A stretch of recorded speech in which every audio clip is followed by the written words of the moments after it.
subong sa provincial capital sa kita magakadto sa Negros Occidental Historical Council. In order for us to know the way, the truth, the life, and the struggles of the Negrenses during the Second World War. So sit back and relax as we uncover the truth, One step at a time.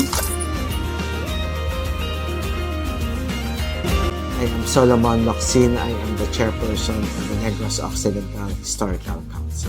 So don't be confused with liberation and World War II. World War II is the entry in the war within a certain period. Liberation is when the United States Armed Forces of the Far East, together with Filipino patriots and soldiers, liberated the islands.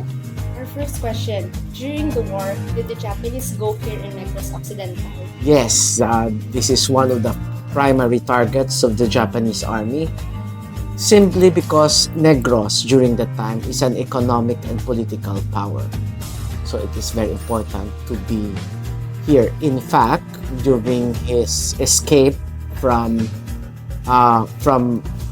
the Japanese forces, Manuel Quezon dropped by in Negros to give instructions, because most of the leaders of the country during the time are here in Negros. So he came here. And I just want to share an anecdote that before the Japanese came, there is already chaos in the Philippines, especially in Negros. So President Quezon ordered the release of government funds, meaning cash, for advance wages to government officials. And this office is the former treasury office of the provincial government during the time. So if you look there, that is the vault during the time.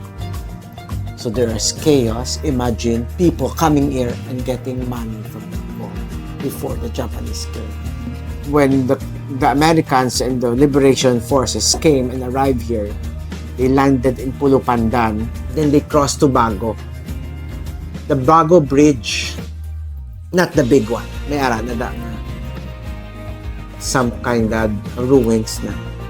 The places that you have mentioned here, the very important places, are there any that you particularly suggest us to visit? Well, I think you should visit Patag in Silay, because that is where the last stand of the Japanese Imperial Army happened. So meaning the Japanese already knew that they are losing, so they consolidated their forces in Barangay Patag in Silay, because it has a natural barrier. So the liberation forces cannot attack it from behind, cannot attack it north and south, because there's a natural barrier. So the attack will just come from the front. So it's one of the bloodiest battles in the Philippines. Hi guys! After the interview with Mr. Solomon, we've learned a lot about the locations involved in the World War II and the liberation here in Negros Occidental. Now, out of all the places mentioned, we've decided to focus on 3, mainly Pulupandan, Bago, and Patag Silay. Yes guys, and dalon ka mo namon diri to learn about these places and its significance in our history. So, sit back, relax, as we uncover the truth one step at a time.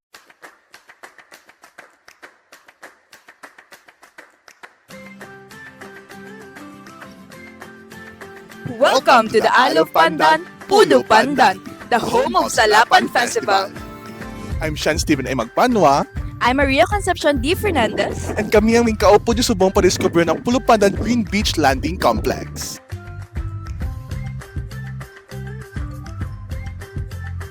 Before we start, tagaan ka mo anay a little fun fact about Pulupandan. Did you guys know that Pulupandan was once a barrio of Valladolid, but in 1917, it became a separate municipality? It is the smallest town here in Negros Occidental, but huwag ka, it holds a lot of history, and one of it is the arrival of the American liberators here in Negros Occidental. Check na partner! Right now, I'm standing in front of the monument known as the Green Beach Stone Liberation Marker. On March 29, 1945, the American Liberation Forces landed here at the beaches of Pulupandan without encountering any resistance, including no gunfire or violence. One might wonder, nag-ano magidi sila sa Pulupandan? Well, Together with the civilians and the guerrillas led by Colonel Salvador Absidi, they came and fought to secure the Bago River Bridge. Dali ka mo guys, kay basahon naton kung ano nakasulat sa monument.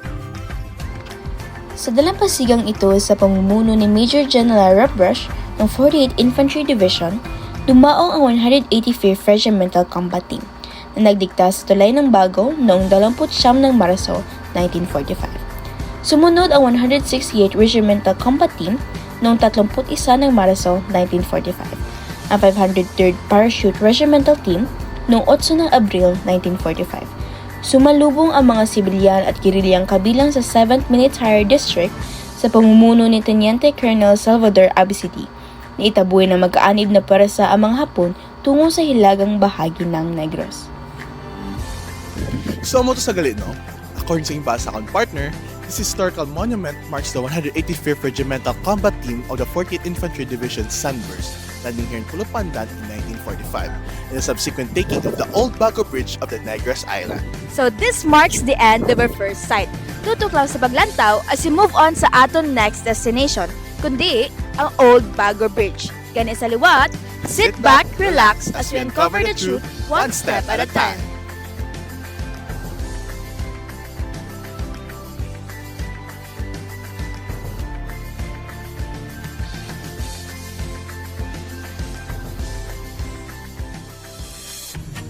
Welcome to the home of historical and natural treasures, And the home of General Juan Araneta, Bago City.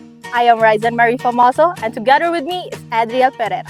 Update nyo naman kami para diskubrihon ang famous Old Bago Bridge. Kung sa diin isa ini, ang isa ka historical trademark na makita lang gid sa Negros Occidental. Let's check it out.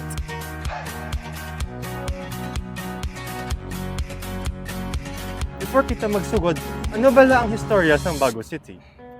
It was founded on June 24, 1575 by Augustinian priest Father Hieronimo Marin, coinciding with St. John the Baptist's feast day. According to historian Diego de Povedano, the city was named after a large tree called Bago, where a native Prince Mapagic died, while another version attributes the name to a shrub called Bago-Bago, found along the riverbank, later called Bago River. Now let's go over to my partner Ryan. That's correct, partner. And subong, makita sa likod nakot ang Bago River. Kabalo bala kamo nga aging patindugan ini ka monumento. Sa amoni nga area, gintukod ang Old Bago Bridge. Inigin patindog sang mga late 1920s. Diri man nadula ang kabuhi sang American private first class na si Theodore C. Vinton. Samtang ginapunggan niya ang mga pwersa Hapon nga nagtinguwa nga gubot ini nga taytay sang March 29, 1945. Very interesting fact, partner. In fact, ang amuning nga taytay naka-withstand nisa sang even the threat of war and time. Sadly, sa nagabot si Typhoon Ruping sa 1991, kasawad pa naman, the bridge was destroyed by the flood and strong wind and rain. Sadly, ay nag-restore liwat ang Old Bago Bridge due to the area itself nga malayo ini sa National Highway Road. Pero ilagi hapon gin-preserve ang nabilin nga structure sang Old Bago Bridge. So, partner, ka-interesting gagulit no sang history sang Bago City, like for this bridge in particular, culturally important gud siya sa may Bago. Ay, manggara, nung video bala ang Bago sa history, amo na gani nga home of historical and natural treasures ini. Balaw ka, diri ko balagi star. Oh, really? Din balay mo? Araw sa kilid. O, sa kahit patabang ka, arabang pagulat sa ton. Dear. Pero jokes aside, while we wait for that boat to take us over the river, why don't we move this documentary somewhere a little more exciting and fresh? You know, somewhere where we can really find the smell of the mountains, right over to Barangay Patag, Silay City. So once again, Sit back, relax, as we uncover the truth one step at a time.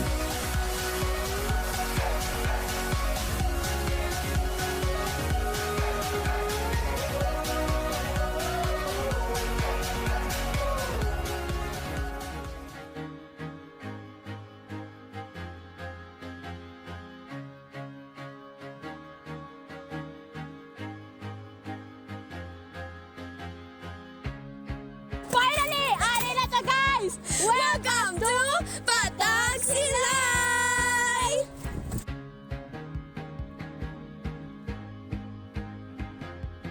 At the foothills of Mount Silay, also known as Mount Mandalagan, lies the village of Patag.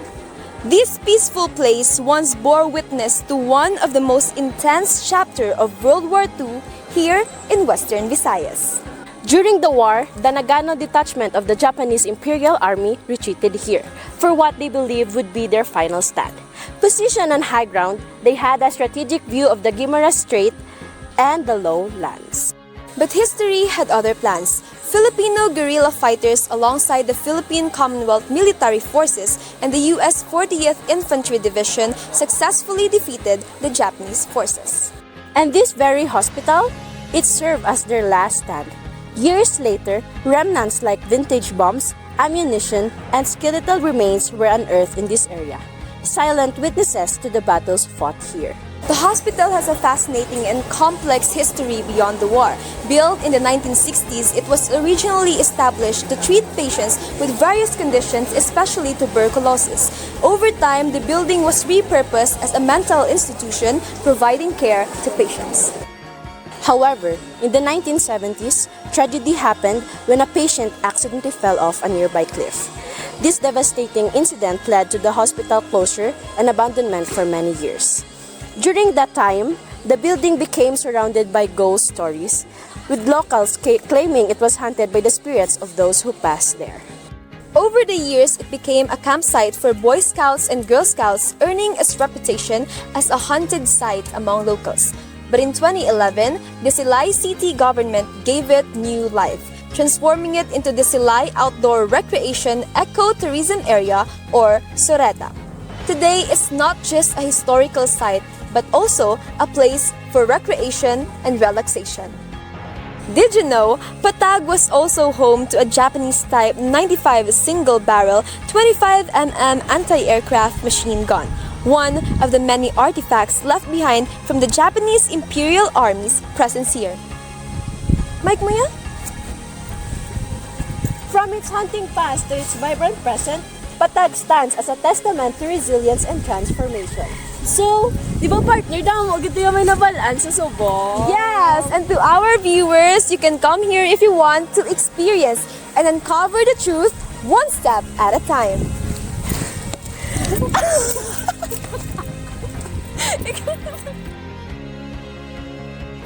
And to sum it all up, we already visited 4 significant places during the World War II. The provincial capital, Pulupandan Shrine, Old Bago Bridge, and lastly, Old Japanese Hospital here in Patag, Silay. Now that concludes our historical expeditions for World War II. And once again, we are the TouRHISTa